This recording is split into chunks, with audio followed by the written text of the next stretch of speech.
these two maybe could go together: consistency and transparency. I had an experience with a company very recently that, without warning anybody, stopped using its phones. You'd call and they'd say, sorry, we're so busy that we're not answering the phone anymore. Due to unexpected volume. Yeah. Which should be the opposite, right? Unexpected volume means you're doing, well, it either means you're doing something really good or really bad, and you need to be on the phone. So I, being in an industry or two, somewhat of an influencer, took to social media and I held them responsible. Here's where that was a lack of transparency, right? And the lack of consistency came in the fact that they publicly took care of me immediately, as other people who don't have verified accounts or whatever it is that qualified me as high value have been waiting for months and adding them on social media for months to no avail.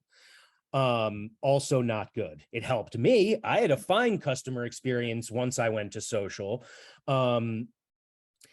But that is not how things should be done, at least publicly. How do businesses juggle that? It's really important to kind of rank and rate customers within your platforms. So you know who's a priority, who might be on their way out, who might be on their way in, and at the same time, customers better not know you're doing that.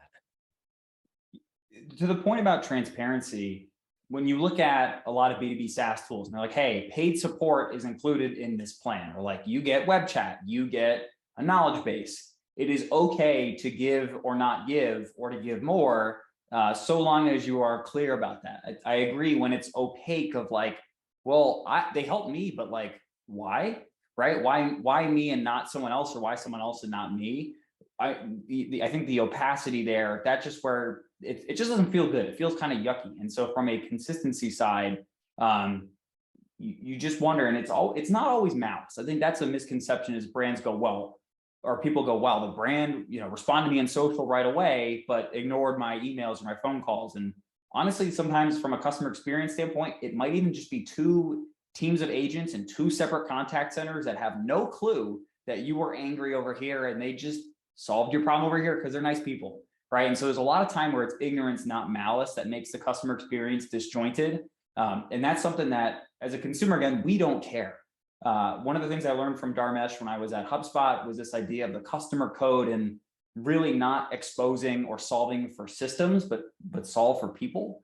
And so that idea of transparency of like, if the brand goes, hey, we've shut our phone service down, here's why we're making that change, here's what you can do instead, here's a clear action or a clear path forward, right? That change probably doesn't feel weird, or might be even more palatable to you, but it's just that lack of saying anything, right? And when a change happens, or the rug gets pulled out from you in an experience, even if it's something mundane or small, when you're not told about it, and you kind of find yourself clutching pearls of like, what happened, right?